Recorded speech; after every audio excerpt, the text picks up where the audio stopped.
Vamos abrir no livro de Samuel, no segundo livro de Samuel, e nós temos andado nesta jornada, neste caminho. Não sei se ficaram com curiosidade para ler o capítulo 14, na última quinta-feira, dado que dissemos que nos ia fazer lembrar o Paulo e até o Adelso. Portanto, não sei se ficaram com curiosidade de ler, mas vamos ler este capítulo, que a princípio parece não ter assim algo de muito substancial para nos dar, mas é realmente um confronto, é uma chapada na nossa cara, pelo menos a minha foi, acerca de como lidar com o pecado.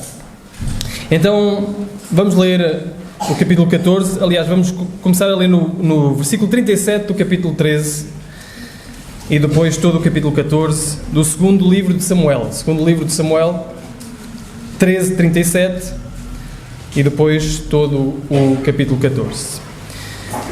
Diz assim a palavra do Senhor. Mas Absalão fugiu e foi até Talmai, filho de Amiur, rei de Gesur. E Davi chorava por seu filho todos os dias. Tendo fugido para Gesur, Absalão ficou ali 3 anos. Então o rei Davi sentiu saudades de Absalão, pois já se sentia consolado acerca da morte de Amnon. Quando Joabe, filho de Zeruia, percebeu que o rei só pensava em Absalão, mandou buscar em Tecoa uma mulher astuta e lhe disse: "Finge que estás de luto, põe vestes de luto, não ponhas óleo aromático e finge ser uma mulher que está chorando há muitos dias por um falecido. Vai falar com o rei e diz-lhe isso." Então Joabe lhe determinou o que deveria dizer. A mulher tecoíta foi falar com o rei. Prostrou-se com o rosto no chão, saudou-o respeitosamente e disse: "Salve-me, ó rei." O rei lhe perguntou: "Que tens?" Ela respondeu: "Na verdade, eu sou viúva. Meu marido morreu. A tua serva tinha 2 filhos, os quais tiveram uma briga no campo e não havia ninguém que os afastasse. Então um feriu o outro e o matou. Agora toda a família se levantou contra a tua serva, dizendo: entrega-nos aquele que matou o seu irmão, para que o matemos pela vida do seu irmão, a quem matou, e para que exterminemos também o herdeiro. Assim apagarão a brasa que me restou, de modo que não deixarão nem nome nem remanescente sobre a terra, meu marido." Então o rei disse à mulher: "Vai para a tua casa, e eu darei ordem a teu respeito." A mulher tecoíta respondeu ao rei: "Ó rei, meu senhor, venha a maldade sobre mim e sobre a casa do meu pai, e fique inocente o rei e o seu trono." O rei voltou a dizer: "Traz a mim quem falar contra ti, e ele nunca mais te importunará." Ela disse: "Que o rei se lembre do Senhor, seu Deus, para que o vingador do sangue não faça mais destruição e não extermine meu filho." Então ele disse: "Assim como o Senhor vive, nem mesmo um fio do cabelo do teu filho cairá no chão." Então a mulher disse: "Permite que a tua serva fale mais uma coisa ao rei, meu senhor." Ele respondeu: "Fala." Então a mulher disse: "Por que pensas tal coisa contra o povo de Deus? Ao dizer isso, o rei se condena, pois se recusa a trazer de volta o que foi banido. Porque certamente morreremos e seremos como águas derramadas na terra, que não se podem mais juntar. Porém, Deus não tira a vida, mas provê meios para que o que foi banido seja restaurado. E se eu agora vim falar esta palavra ao rei, meu senhor, é porque o povo me ameaçou, pois a tua serva pensava: falarei ao rei, ele fará conforme o pedido da sua serva. Que o rei me ouça e livre a sua serva da mão do homem que procura exterminar tanto a mim como a meu filho da herança de Deus. A tua serva pensava ainda que a palavra do rei meu senhor me dê descanso, porque o rei meu senhor é como um anjo de Deus para discernir o bem e o mal. O Senhor teu Deus seja contigo." Então o rei respondeu à mulher: "Peço que não me escondas o que eu te perguntar." A mulher disse: "Fala agora ao rei meu senhor." O rei então perguntou: "Não é verdade que a mão de Joabe está contigo em tudo isso?" A mulher respondeu: "Tão certo como vives, ó rei meu senhor, que ninguém poderá desviar nem para a direita nem para a esquerda de tudo quanto diz o rei meu senhor, porque Joabe teu servo é quem me deu ordem e foi quem me disse tudo o que a tua serva deveria falar. Teu servo Joabe fez isso para mudar essa situação. Porém meu senhor é sábio, conforme a sabedoria de um anjo, para entender tudo o que acontece na terra." Então o rei disse a Joabe: "Farei o que pedes, vai buscar Absalão, o jovem Absalão." Joabe prostrou-se no chão, fazendo-se reverência, e abençoou o rei e disse a Joabe: "Ó rei, meu senhor, hoje o teu servo sabe que foi favorecido por ti, porque o rei fez segundo a palavra do teu servo." Então Joabe se levantou, foi a Gesur e trouxe Absalão para Jerusalém. E o rei disse leva-o para a sua casa, mas não venha à minha presença. Absalão voltou para a sua casa e não foi à presença do rei. Não havia em todo Israel ninguém que fosse tão admirável pela sua beleza como Absalão. E ele não tinha defeito algum desde a planta do pé até ao alto da cabeça. Esta não é a parte que estávamos nos a lembrar do Paulo, não é? É a parte seguinte, que diz: quando ele cortava o cabelo, o que costumava fazer no fim de cada ano, porque ficava muito pesado, o peso do cabelo era de 200 ciclos, segundo o peso real. Absalão teve 3 filhos e uma filha chamada Tamar, que era muito bonita. Assim Absalão ficou 2 anos em Jerusalém, sem ir ver o rei. Absalão mandou chamar Joabe para o enviar ao rei, mas Joabe não quis vir a ele. Mandou chamá-lo uma segunda vez, mas ele não quis. Então disse aos seus servos: vede ali o campo de Joabe pegado ao meu, onde ele planta cevada. Ide e incendiai-o. E os servos de Absalão puseram fogo no campo. Joabe se levantou e veio encontrar-se com Absalão em casa. Ele perguntou: por que os teus servos puseram fogo no meu campo? Absalão respondeu a Joabe: eu mandei-te chamar. Vem cá, para que eu te mande dizer ao rei: para que vim de Gesur? Seria melhor eu ter ficado lá. Agora permite que eu me encontre com o rei, mas se eu sou culpado de alguma coisa, mata-me. Joabe foi à presença do rei e lhe contou isso. Então o rei chamou Absalão e ele foi à presença do rei e prostrou-se no chão diante do rei e o rei beijou Absalão. Até aqui a palavra do Senhor. O João e o Tiago, como bons irmãos, fazem aquilo que todos os irmãos fazem. Aquilo que o Elias e o Eliseu fazem, aquilo que o Juan e o Benjamin fazem, aquilo que todos os bons irmãos fazem e que eu fazia com o meu irmão David, o Filipe já nem tanto, e agora muito menos. De vez em quando andam à guerra, não é? Lá acontece qualquer coisa e há problemas entre eles e lá vamos nós solucionar e tentamos solucionar, tentamos ver, tentamos averiguar o que se passou. A primeira coisa que fazemos, não é? O que é que se passou? E eles dizem: não, o meu irmão bateu-me. Mas o meu irmão bateu-me porquê? Lá, tentamos resolver o conflito, não é? E normalmente dizemos assim: pede desculpa ao teu irmão. Pede desculpa ao teu irmão. Só que há 2 modos de pedir desculpa, não é? Há duas maneiras de pedir desculpa. Uma é porque o pai mandou. Eu vou pedir desculpa, mas com aquele, nota-se pela cara, nota-se pela posição corporal. Às vezes aquele abraço é um abraço frouxo, não é? Aquele que até só os braços é que abanam. É aquele pedido de desculpa formal. E isso, no fundo, selar com um abraço ou selar com um beijo esse conflito resolve em nada. Resolve naturalmente, dá-lhes algum tipo de educação, de necessidade ou de consciência de necessidade de resolução de conflito. Mas o que nós queremos como pais ver não é propriamente o abraço em si. O que nós queremos propriamente ver é reconciliação. Queremos ver 2 irmãos reconciliados um com o outro. Queremos ver que eles realmente se amam, que eles realmente perdoam, que eles realmente estão contritos com o erro que cometeram ao ponto de pedir perdão e recebem do outro lado perdão. Não sei se notaram, o texto termina com Absalão, ou o rei, a beijar Absalão. Perceberam isso? No último versículo 33, capítulo 14, nós vemos que vem Absalão à presença do rei, prostra-se no chão diante do rei e o rei beija Absalão. Nós diríamos: tudo está resolvido. Entre eles está tudo sanado. Só que não. O problema é que, e veremos isso nos próximos capítulos, este Absalão vai destruir a casa do seu pai. Este Absalão vai perseguir o próprio pai. Portanto, alguma coisa correu mal no processo de restauração. Alguma coisa correu mal num processo de um homem que merecia justiça, um homem que merecia juízo, que não lhe foi aplicado e que, ao ser restaurado no reino, algumas coisas foram ignoradas. Sabem, todos nós pecamos. Há aqui alguém que não peque? Eu, pelo menos, tenho consciência que tenho pecado e eu sei que tenho. A minha mulher sabe melhor do que eu o pecado que eu tenho. Porque ela consegue perceber isso. Muitas vezes é contra ela até. Não é? Portanto, todos nós pecamos. E, em alguma medida, nós precisaremos sempre de restauração. Em alguma medida, nós estaremos sempre do lado de cá, do pecado, daqueles que cometem pecado e precisam de ser restaurados da forma correta.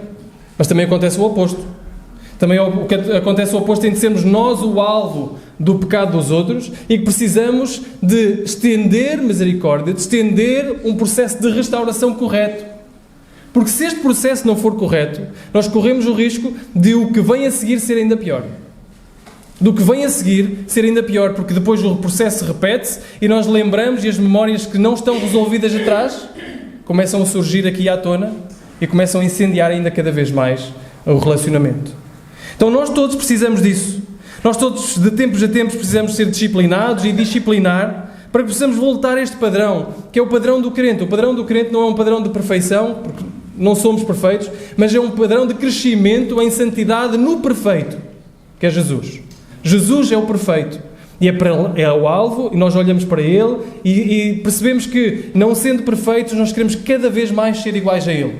Cada vez mais nos aproximarmos dEle. No texto passado, no domingo passado, o texto foi horrível. Não foi a pregação. A pregação foi muito boa. Mas o texto em si foi horrível.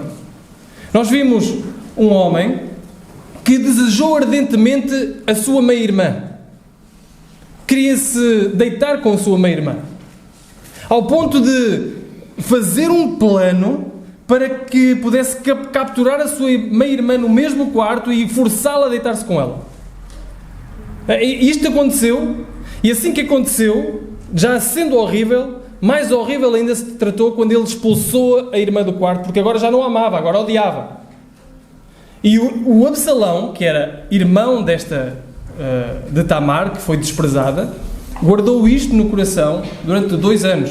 Recebeu Tamar, guardou isto no coração durante 2 anos. E passados 2 anos, conseguiu engendrar ele um plano para capturar Amnon e matar Amnon. E Absalão, pese embora nós tenhamos alguma simpatia por Absalão, e é verdade, trouxe justiça a um homem que merecia justiça, só que quem deveria ter trazido justiça a Amnon não teria sido Absalão. Deveria ter sido o próprio pai e o próprio rei, que era Davi. Juntavam-se as duas coisas. Davi deveria ter sido aquele que estava atento ao que se passava dentro de sua casa. Davi deveria ter sido aquele que, passando-se aquilo, deveria ter estendido consolo à sua filha, e não fez. E Davi deveria ter sido aquele que deveria ter chamado Amnon à justiça e trazido Amnon à justiça. Só que não fez. E Absalão fez por ele. Ele matou o seu irmão. Agora, este Absalão, ou em Absalão, Davi mostra mais uma vez a incapacidade de trazer à justiça. Porque aquilo que Absalão merecia era ser trazido à justiça também. Porque nós não podemos pagar um pecado com outro pecado.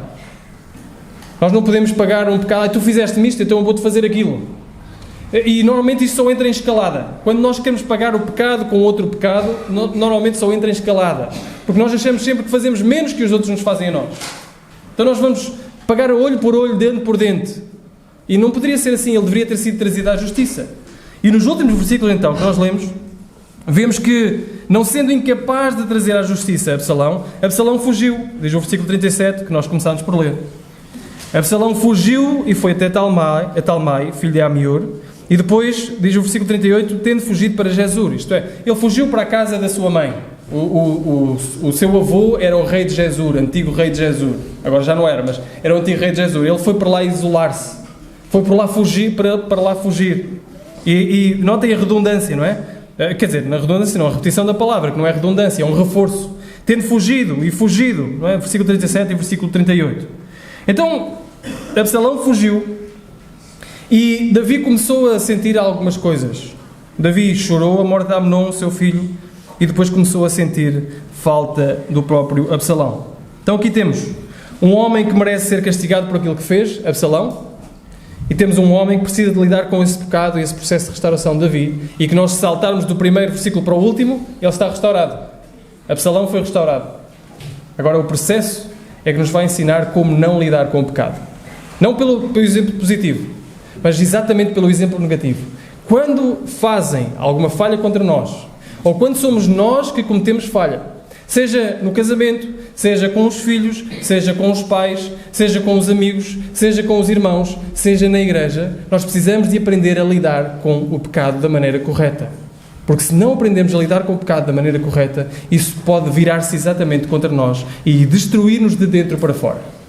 Então é isso que nós vamos olhar. Nós iremos ver estas 3 maneiras de como não lidar com o pecado. Em primeiro lugar, então, a primeira maneira de não lidar com o pecado é pensar que o tempo cura tudo. É pensar que ignorar e deixar para lá vai fazer com que o tempo faça o trabalho por nós. No final do capítulo 13, como vimos, o narrador diz-nos que Absalão ficou exilado por 3 anos. Então Absalão, mais uma vez que merecia ser trazido à justiça, fica isolado por 3 anos. Está a viver longe, está a viver na casa do seu avô. E Davi deixou Absalão fugir-se, isolar-se. E diz-nos o primeiro versículo do capítulo 1, do 14, que Joabe, filho de Zeruia, percebeu que o rei só pensava, ou se inclinava, outras traduções dizem, exatamente, o rei estava inclinado para Absalão. Então parece que, aparentemente, o estar afastado estava a fazer o seu trabalho por ele. O pecado deixa de pesar, o tempo estava a amenizar. E isto pode acontecer também connosco quando nós lidamos com o pecado. Podemos pensar que o pecado faz o trabalho por nós.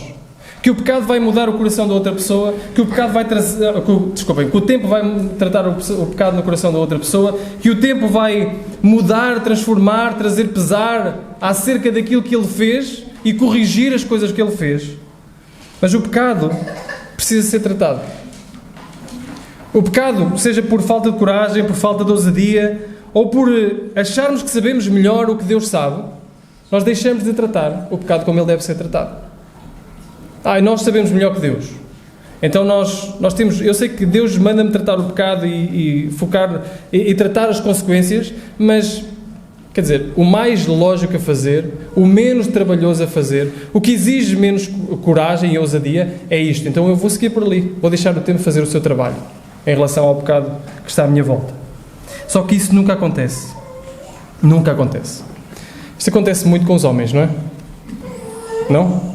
Claro que quando eu falo de homens, falo na generalidade dos homens. Há uma curva sempre, não é?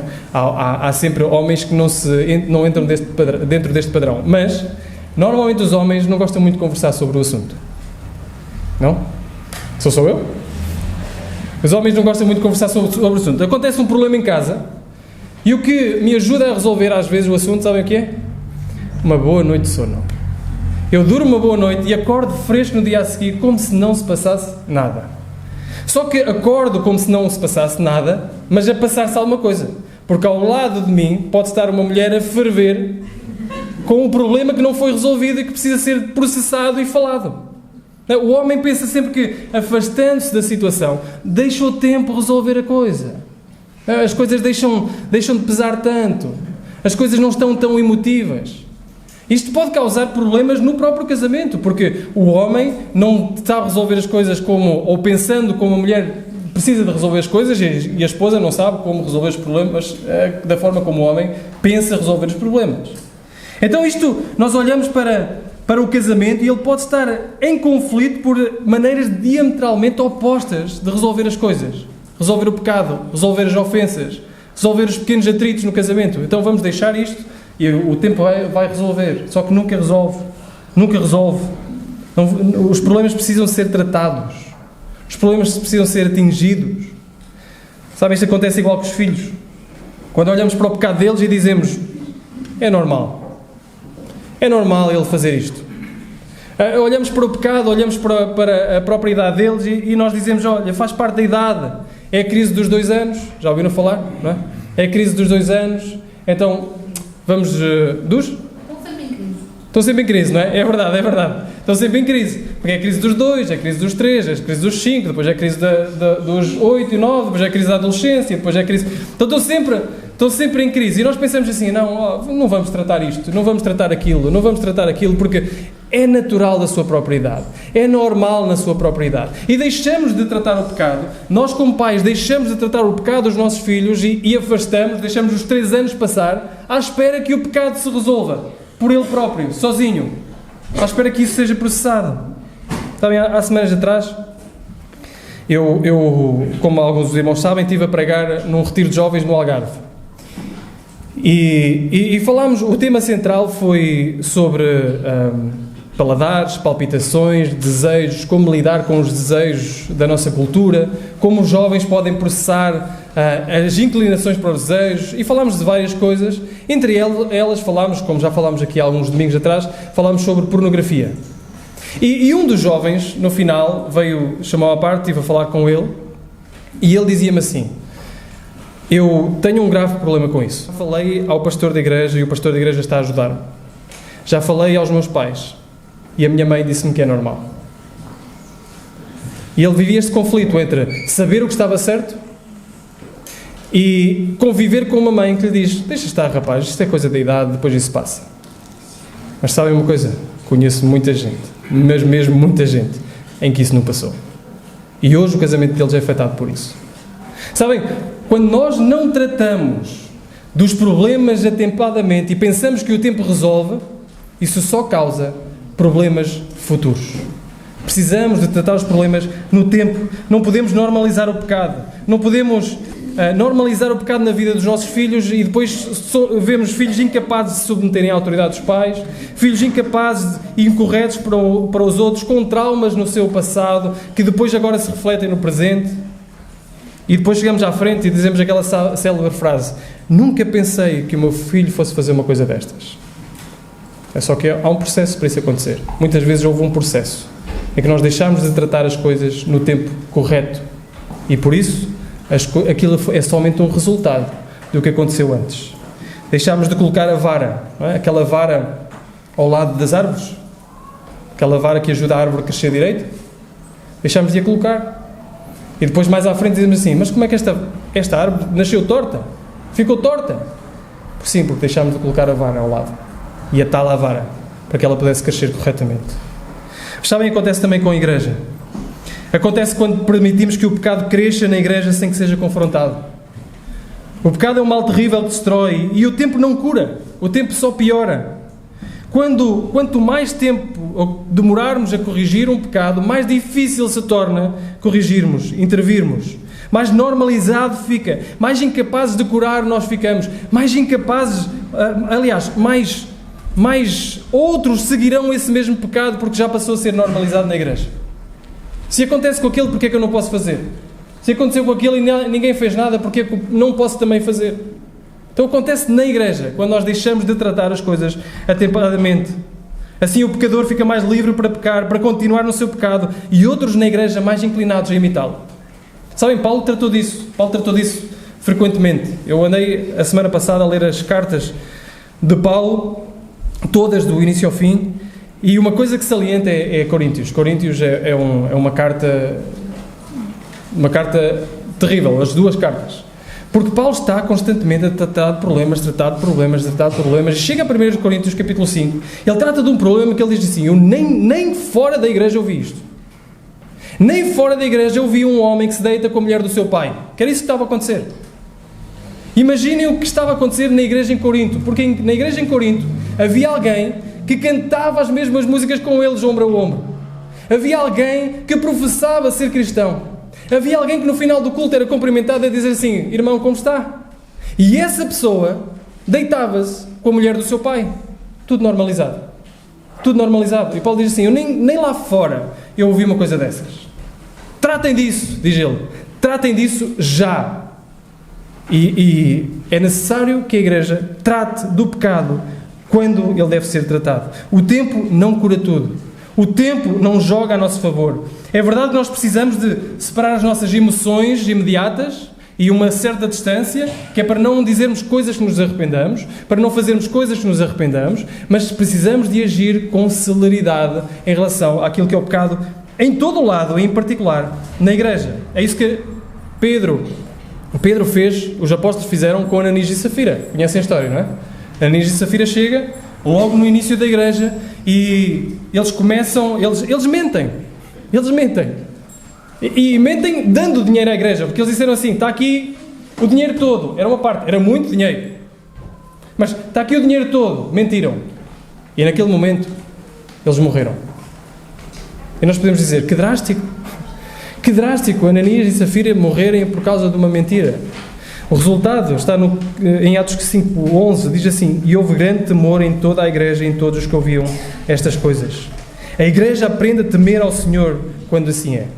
A igreja aprende a temer o Senhor quando nós tratamos do pecado, quando nós não fugimos da luta, quando nós queremos tratar o pecado, naturalmente restaurando o pecador, é isso que nós queremos.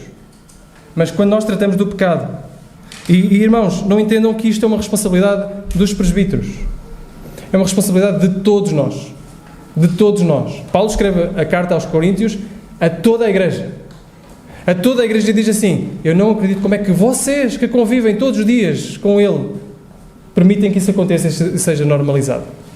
Hajam, façam alguma coisa. É um trabalho de todos nós.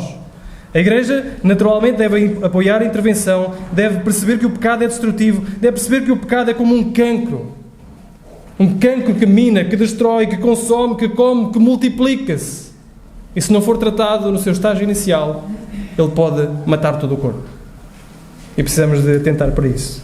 Segunda coisa, então o tempo não é solução, o tempo não cura, o tempo não restaura. Segunda coisa, é ser levado mais pelo sentimento do que pelo que é verdade, pelo que é correto, pela Escritura. Nós, ao andarmos para a história e andarmos mais para a frente, nós vemos esta história. O que acontece é que Joabe, que era o braço direito de Davi, ele usa uma mulher astuta. Já vimos um homem astuto a semana passada, não foi? Sagaz, Jonadab.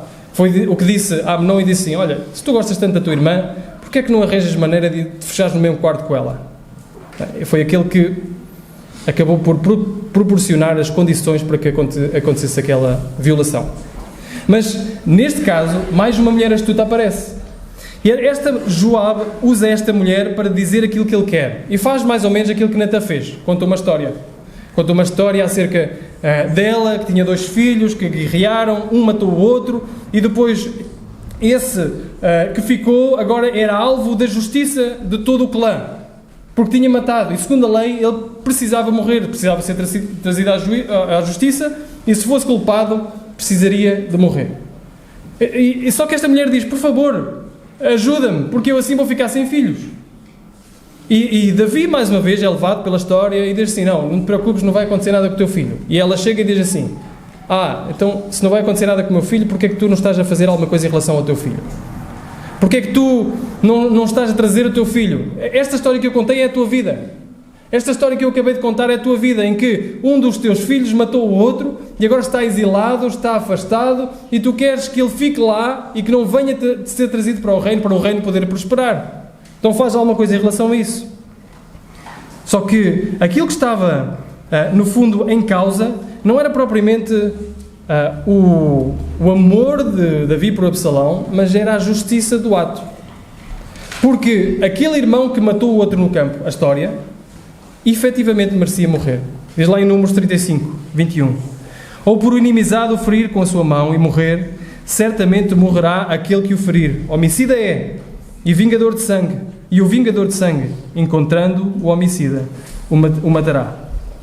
Aqueles que clamavam pela morte tinham a justiça do seu lado.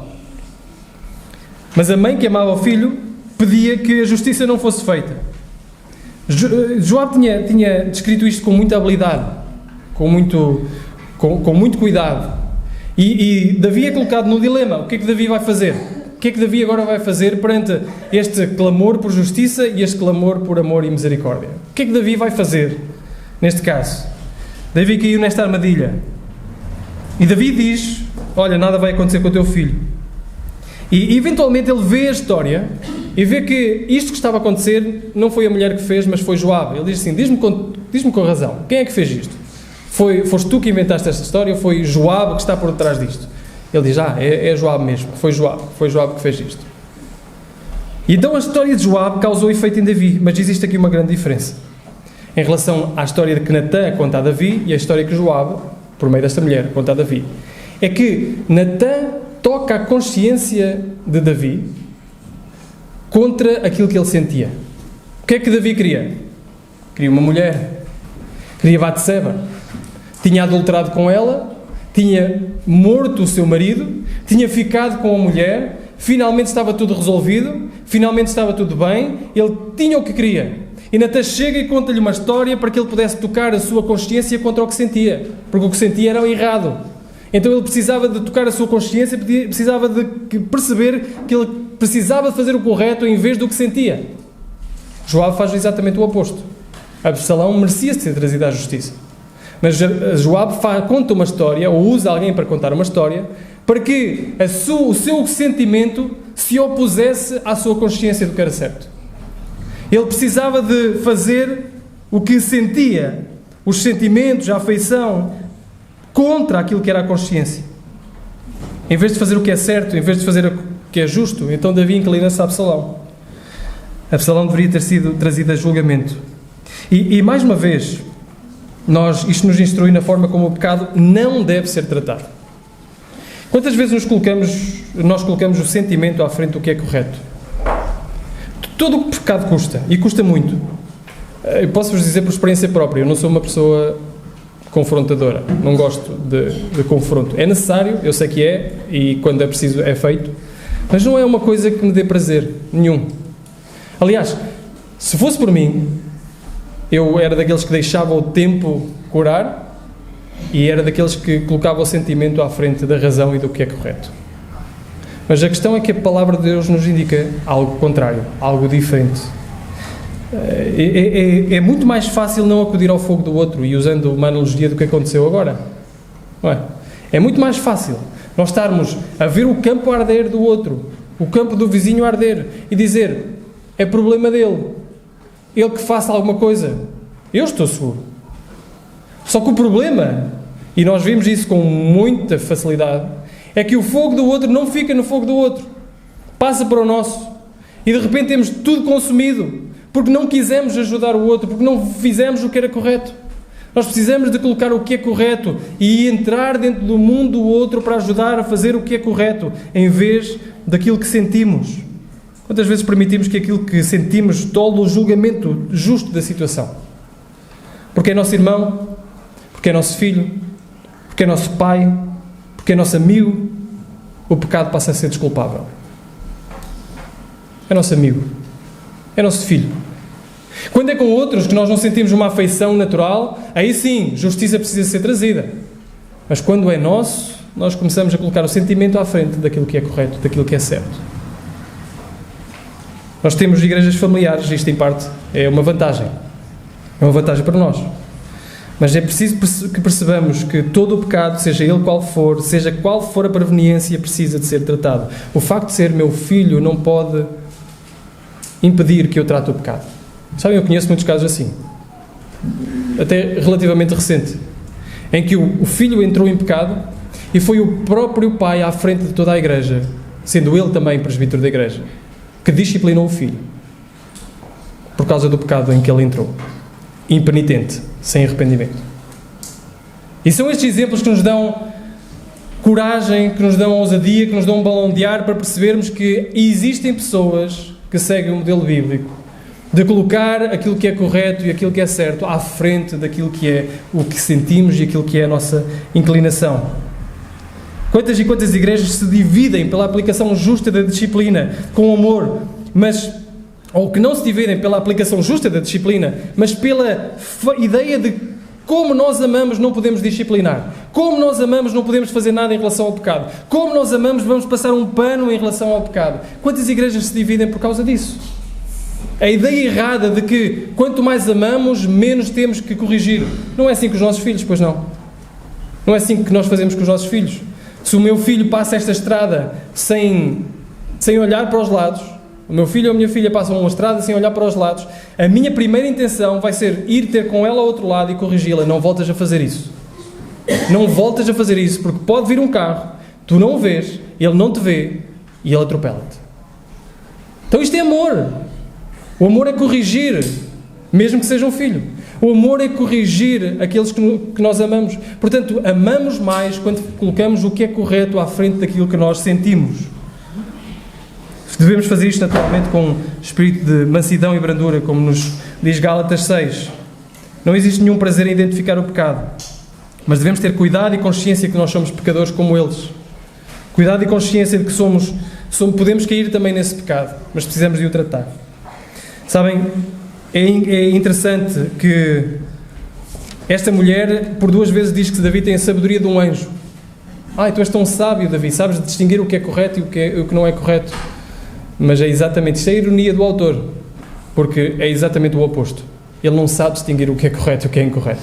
Está-se a deixar levar plenamente pelo sentimento. A última coisa é que nós vemos aqui de como não tratar o pecado é não verificar frutos de arrependimento. Passamos já para a última parte, que nos remete mais para o Paulo e para o Adelso, pela sua beleza extraordinária. Não, é pelo cabelo. É pelo cabelo. Mas Absalão então chega e é trazido. Finalmente esta história causa efeito, Absalão é trazido, e Absalão chega àquele momento, chega a Jerusalém, onde estava Davi, é enviado para casa. E o texto faz-nos 2 coisas. Primeiro descreve quem ele era e depois o que ele faz. E começa por dizer quem ele era. Quem era Absalão? Absalão era um pedaço de homem. Absalão era um homem bonito, diz o texto que era da cabeça aos pés. Não sei exatamente o que é que isso quer dizer, mas era bonito, era uma pessoa que arrebatava corações, e vemos que ele vai utilizar isso mais à frente. Mas é uma pessoa que arrebatava corações, era uma pessoa que se deleitava e tinha prazer na sua própria beleza, diz o texto. Há aqui um pormenor, ele não precisava de traçar esse pormenor, mas há aqui um pormenor, que é o pormenor dele, todos os anos precisava de cortar o cabelo. Não é? Todos os anos o cabelo crescia de tal forma que ele precisava de cortar, e quando o cortava, não eram os pelitos, não eram umas coisinhas pequeninas. Não, quando o cortava eram 2,5 kg de cabelo. Só o facto, em primeiro lugar, de ele estar a pesar o cabelo, segundo os pesos e medidas reais, é o que diz o texto, isto é, ele queria aquilo com certeza, ele estava a fazer uma estatística de quanto é que pesava o cabelo. Só o facto disso nos mostra que ele era inclinado a deleitar-se na sua própria beleza, em admirar-se a si próprio. Mas pesava 2,5 kg de cabelo quando o cortava. Era alguém que tinha o foco na sua beleza e não no seu caráter. E um ponto de aplicação muito rápido. Meninas, muito cuidado. Mesmo muito cuidado. Quando o ponto que vos atrai é mais a beleza física do que o caráter. Não quer dizer que a beleza física seja errada. Mas muito, muito cuidado com o deleite, com o prazer, com a inclinação somente à beleza física. Às vezes toda a gente à nossa volta diz assim: esse rapaz é o terror, isso vai ser um terror na tua vida, tu não consegues ver isto e aquilo, quando toda a gente à nossa volta está certa e só nós pensamos que estamos errados, provavelmente estamos a andar em contramão, quase certeza, não é? Se entrarmos na autoestrada e toda a gente nos começar a buzinar, toda a gente em sentido contrário, estaremos em contramão. E é isso que está a acontecer muitas vezes, com a beleza toda ao julgamento. Os defeitos passam a ser virtudes e nós não nos focamos no caráter. Por isso, meninas em idade de casar, ou aquelas que pensam casar, aquelas que desejam casar, muito cuidado quando a beleza é o único padrão por qual medem um homem, em vez do caráter. Mas seguimos porque precisamos. Ele foca-se em quem ele é e depois naquilo que faz. Isso, o caráter revela-se agora. Porque Absalão está lá, manda chamar Joabe não vem, e o que é que ele decide?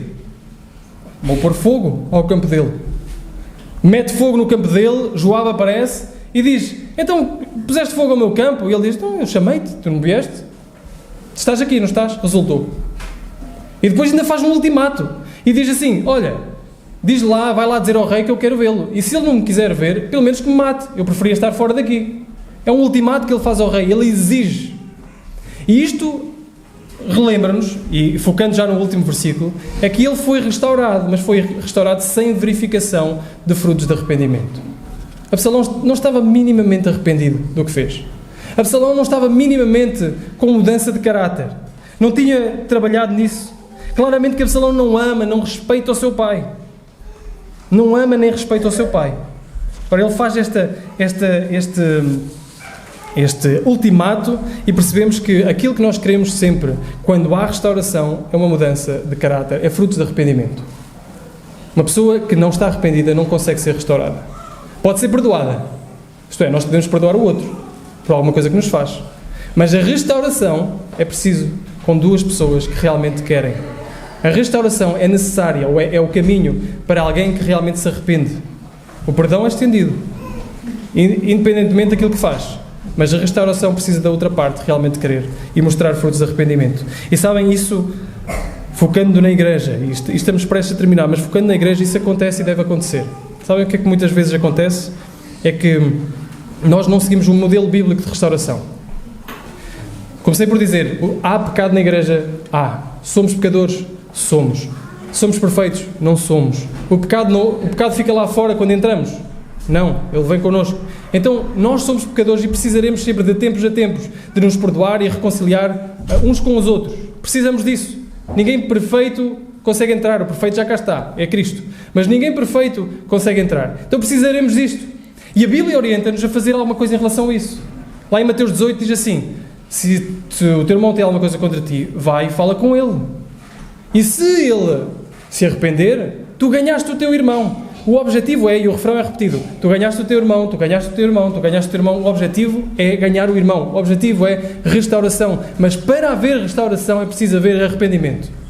Nós não podemos perceber a restauração, nós não podemos oferecer restauração sem que haja arrependimento. Isto é difícil, mas precisa ser feito. Porque aquilo que nós iremos fazer é que se estendermos a restauração sem verificar o trabalho do Espírito, um verdadeiro arrependimento na sua vida, nós podemos criar uma igreja de pessoas que não são convertidas. Uma igreja, entre aspas.